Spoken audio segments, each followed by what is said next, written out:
আমরা এখন মন্দিরে আসছি। হ্যাঁ, এই হচ্ছে সুভাষপল্লী যে ইটা আনন্দদানের কাছে আর আরেকজন জানাশোনা ছিল, মেয়েটার নামটা ভুলে গেছে। এদের ওই তেমা থাকে হাইডেন্টের তেমা থাকে। হ্যাঁ, আইনগুলো করবে সবই হবে।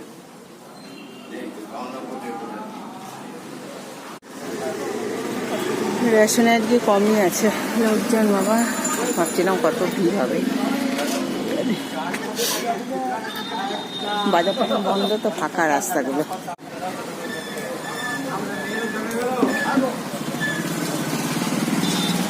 টো করে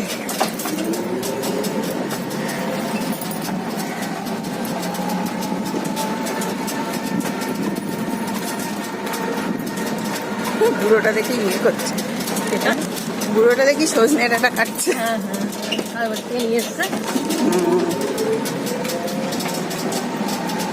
ফ্ল্যাটে একদিন আসতে হবে।